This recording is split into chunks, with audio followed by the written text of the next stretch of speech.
Isang babae na biktima ng sextortion o pangingikil ng lalaking nakilala niya online.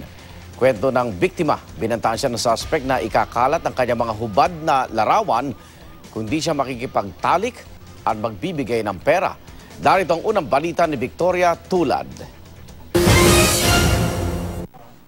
Sising-sisi ang babaeng ito matapos mabiktima ng sextortion. Ayon sa kanya, nagbigay siya ng mga nakahubad na larawan sa lalaking nakilala niya sa isang dating site.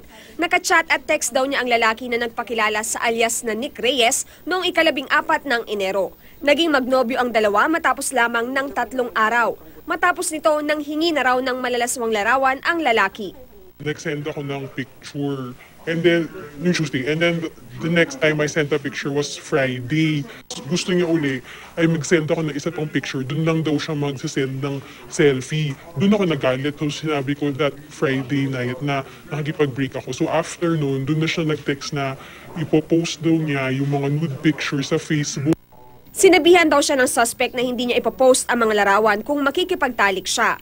Dito na siya humingi ng tulong sa PNP Anti-Cybercrime Group. Kahapon, nagplano ng entrapment operation ng otoridad matapos manghingi ang suspect ng 20,000 piso. Nagpadala ng pera ang babae pero sa halip na ang suspect ang mahuli, ang kanyang kasambahay na kumuha ng pera ang inaresto.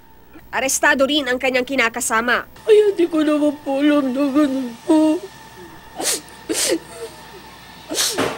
Siyempre po, kasambahay po ako. Susunod po ako sa utos niya.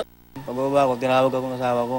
Sabi ko, ba't anong nangyari sa'yo? Eh wala, sabi niya, inuhuli ko nila. O sir, bakit inuhuli? Sabi, bakit sino nga? Asawa ko po yan.